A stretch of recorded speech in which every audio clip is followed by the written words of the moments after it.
Ito ho, may binabanggit si VP Sara Duterte na matuloy man o hindi yung impeachment trial laban po sa kanya dyan po sa Senado ay kanya ho itong sasagutin. Bagamat siya ngayon ay patuloy siya nag-oobserba sa mga galawan dyan po sa Senado. Pero siyempre sa ngayon ay may mga nagbabanggit na po, no? Tulad po ni Senator Bato de la Rosa na ang kanyang gagawin sa unang araw o maaaring pangalawang araw kasi July 28, magbubukas po yung regular na session, yung 20th, ika-20 balangkas ng Kongreso sa July 28. Sa umaga kasi ho yan, no? Magbubukas yan at seremonya lang ho yan eh. At parang opisyal na iahalal yung bagong Senate President, ganoon din po sa mababang kapulungan ng Kongreso. Tapos sa hapon ay sila po ay dadalaw sa State of the Nation Address ni Pangulong Marcos Jr. Tapos kinabukasan, 29, yun na. Ay agad na kikwestiyonin ni Senator Bato de la Rosa yung jurisdiction ng Senado, partikular ng 20th Congress, kung dapat ba hong ituloy itong impeachment trial laban po kay VP Sara Duterte, na kung saan marami ho kasi ang mga pananaw na yan po'y nagsimula sa 19th Congress eh. Kung kaya hindi na dapat na yan ay ipagpatuloy sa 20th Congress, from 19th to 20th, hindi na raw. Bagamat may mga binabanggit naman yung iba, sabi, hindi. Dapat na ituloy yan. Kasi continuing body raw po ang Senado. So, dyan po. Kaya may binabanggit ho si Senate President Chis Escudero, kung hindi magkakasundo at di ba, talagang magtatalo-talo, ang gagawin ho yan, pinakadulo ay magbobotohan. Sige. O kung mayroong jurisdiction ba o wala ang 20th Congress ng Senado. So, yan po. At tingnan ho natin, kasi simple majority lang ho yan, kapag 13 ang bumoto na walang restriksyon ng Senado, 20th Congress, tapos na ang kwento. So, wala na, hindi na po matutuloy yung impeachment at madidiskaril yung pangarap ng mga kritiko po ni VP Sara Duterte. Pero sabi po ni VP Sara, sasagutin ko yan kahit na hindi matuloy ang impeachment trial. O sasagutin ko, punto por punto, lahat ng mga aligasyon na ibinato laban sa kanya. Pero ito, pakinggan ho muna natin. Itong si Senator Bato de la Rosa na kung saan, ang sabi niya, yung mga kongresista nga sila ay nagsabi na itutuloy. Itatanong din natin sa mga senador, o partikular sa kabuuan ng Senado, dapat pa bang ituloy o hindi? O ito, pakinggan natin si Senator Bato de la Rosa. Yun lang ang tanongin ko para masettle natin yung issue on jurisdiction. Dahil sinitil kung halimbawa makakuha yung House of Representatives ng kanilang positive action, no? Na talagang majority sila ay pumayag na yung tatawid yung jurisdiction sa 20th Congress. So gusto ko rin tanongin rin ang Senado. Kasi pareho lang naman yan. Magtatanong tayo ng jurisdiction ng bagong Congress dahil nga iba na ang composition. Yan na nga po ang kinakatakot ng marami. Kasi pero sa totoo lang ho, ang realidad, numbers game po ito eh. Talagang bilangan po ng mga kakampi o hindi sa isang partikular na issue, mga kababayan. Ganyan ho talaga eh. Kasi maliwanag, kaya nga ibinigay po yan sa saligang batas sa mga senador. Okay na bahala, kaya nga tinatawag ko dyan, magiging senator judges yung 24 na senador. So sila po ang magdedesisyon. So pero sa ngayon ay titingnan natin, bagamat may mga report na mahigit nasa 13 na po ang nasa mayorya. Kasi ang malinaw lang po ngayon na nasa minority, kasi ang may mga nagsasabi na ho na ito particular, itong Duterte Black ho, no, na pinangunahan ni Senator Bato de la Rosa, Bongo, Robin Padilla, Amy Marcos, magkapatid na Villar, Mark at Camille, tapos pang 7 si Senator Rodante Marcoleta. So yung 7 na Duterte 7 sa Senado, sila po ay sumuporta na dito kay sa liderato ni Senator Chis Escudero. Kaya nga sabi po ni Senate President pro tempore Jingo Estrada, maging si Senator Ejercito JB ay sabi, lagpas na po sa 13, nakakuha na po sila at so pumirma na ho.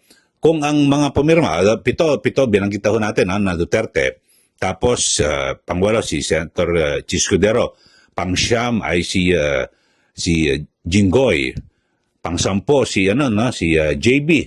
Tapos na-interview ko mismo si Senator Erwin Tulfo na sila po ay nasa majority. Papanig po sila sa majority. So pang-siyam Erwin Tulfo, pang-sampo si Rafi Tulfo. So tapos ay siyempre Joel Villanueva.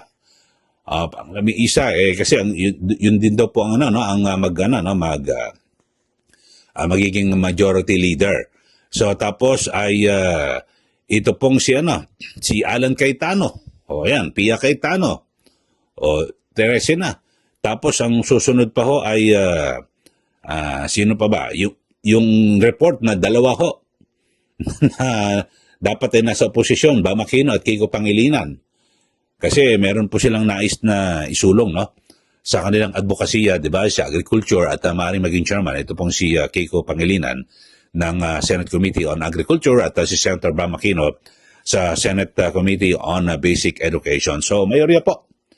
Kahit na sabihin mo na marami ho sila, Kasi ang natitira ho sa Senado, yung veteran bloc, Senator Mig Zubiri, Senator Soto, Ping Lacson, Loren Legarda. Yan po ang sinasabing veteran bloc. Tapos sasama mo si Ontiveros, Senator Ontiveros, so 5. So 11 ho, mga kababayan. At ito si Senator Lito Lapid, baka sasama rin to sa majority. Sa kasaysayan po ng kanyang karera sa politika, hindi po sumasama sa oposisyon. So, kung 5 na po na nasa oposisyon o veteran bloc plus 1, si Senator Risa, so ilan po sila? 5. Tapos 11 sa mayorya. Sa 11 ho, mga kababayan, kahit sabihin mo mag-abstain, kasi nasa majority, si Senator Bam Aquino at Kiko Pangilinan. At siguro sabi natin si Lito Lapid mag-abstain dahil siya po ay tumakbo sa ilalim po ng alyansa. Si Pia Cayetano, 4 po ang mag-abstain. Mga kababayan, 11 mo sila, may 15 pang matitira. So todas po ito. Mukhang baka maaprubahan itong motion ni Senator Bato de la Rosa na kung saan ay maaaring ma-dismiss ito dahil sa yung issue po ng jurisdiction. Kasi yun dapat bago magsimula ang trial, alamin mo na may jurisdiction ba tayo dito sa kasong ito. Kasi parang, bibigyan ko kayo ng ehemplo. Halimbawa, pupunta ka sa isang lugar. Pipila ka. Magbabayad ka ng kuryente. Yung pala, ang pinilahan mo ay, hindi, bayaran to, tubig dito. So, alamin muna ang jurisdiction. Tanong muna, dito ba bayaran sa kuryente? Ayon.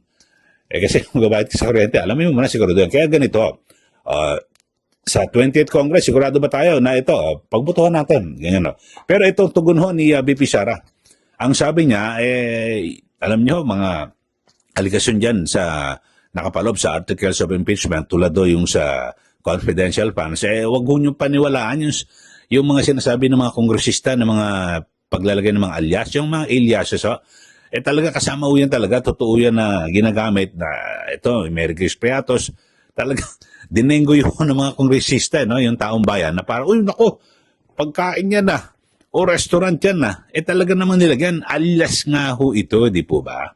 Parang ngayon, lumabas yung sa Isabong, Totoy, alias Totoy, yung pala ang pangalan niya, Julie Patidongan, o Dondon, yung kanyang palayaw, pero alias Totoy lang ginawa, di ba? Ito, pakinggan natin mismo si BP Sara Duterte at kanyang binabanggit patungkol rito. Say this, I think it is wrong for everyone to pick up as truth or as a fact all the pronouncements of the members of the House of Representatives, particularly with fictitious names, because there are rules in intelligence operations, and you already heard some of intelligence people who work in intelligence say that aliases are often used in intelligence operations. So, yeah. So it can be used that the fictitious names are not real names but aliases. that can be discussed during the trial, ma'am. I do not want to elaborate on intelligence operations. We have an intelligence expert on our side, two actually, who will be our resource persons. So let us wait for the trial. And as I said yesterday, if there is no trial, then I will answer it publicly. But I just want to wait what will happen to the articles of impeachment. Ayan po ang paliwanag ni VP Sara Duterte at kanyang sasagutin yan, isa-isahin. Kasi may mga nagsalita na no, sa mga yung mga sinasabing intelligence officer na kung saan ay talagang pinapahintulutan ng paggamit ng alias o alias dito po sa paggamit ng pondo. Kaya, di ba, yung iba mga kongresista, hindi po nila alam ata yan. Pero, kung sakali man na wala naman doong trial, kasi di ba, may magmumotion daw po itong si Senator Bato de la Rosa, dito po sa issue po ng jurisdiction, alam nyo, narinig ko rin ho yan kay Senator Alan Peter Cayetano na dapat, alamin muna natin, resolbahin muna natin yung issue ng jurisdiction bago punta tayo dito sa proper trial o yung sa mismong paglilitis ng nasabing kaso. So, yun muna. Kasi baka nagkakaso-kaso na, nagsisimula na kayo mag-trial, mag-hearing ng paglilitis na ito, tapos biglang sasabihin, wala pala tayong jurisdiction. So, nagsayang lang ng oras. Tama o yun. Yun po ang dapat na unang step. Alamin muna, tayo ba ay nasa jurisdiction? Itanong, kaya kanina, ehemplo ko, magbabayad ka ng kuryente, pumila ka. Tapos nang malapit ka na doon sa cashier, sasabihin, nako, ma'am, sir, nako, sorry, hindi po ito bayaran ng kuryente, sa tubig po ito. Haba na sayang oras mo. Tagal ng haba ng pila mo. So dapat, sa umpisa pa lang, bago ka pumila, diyan ho ba ang pilahan na, pagbabayad kasi ng kuryente. Dito po sa kabila, alam mo na. Doon pala. So, yun, yung jurisdiction. Sinimplihan ko lang ang paliwanag, mga kababayan. Kaya ang ginagawa ng mga senador, sabi, bago tayo magsimula ng paglilitis, dito muna, resolbahin muna, may jurisdiction ba tayo o wala? O ngayon, mayroon na akong magsasabi, magmumosyon. At, siyempre, kung may mga sasang-ayon at may mga hindi sasang-ayon, o sige, butuhan. Simple majority lang ho. 13 lang po ang kailangan. Pero sabihin ko, 19 mo sila. Kahit na sabihin mag-abstain pa yung mga yung iba na mga tumakbo sa ilalim po ng alyansa ni Pangulong Marcos Jr. At yung iba naman, siyempre, sa Liberal Party, Senator Kiko Pangilinan at Bam Aquino, wala. Sa pool pa rin ho. Lalagpas pa rin ng 13 ang boto kung sakasakali dito po sa pag-dismiss sa kaso ng impeachment laban po kay VP Sara Duterte. So kung hindi man matuloy yung trial, sasagutin niya ho in public, sa publiko, isa-isa itong mga isyong ito para maipaliwanag sa taong bayan. Okay, sa mga bago lang ho sa ating channel, subscribe na po kayo. At para lagi ho kayo updated ito po sa ating mga diskusyon, pagtalakay sa mga isyu. Maraming salamat muli. Ito po si Kaeli. Magandang araw po sa ating lahat.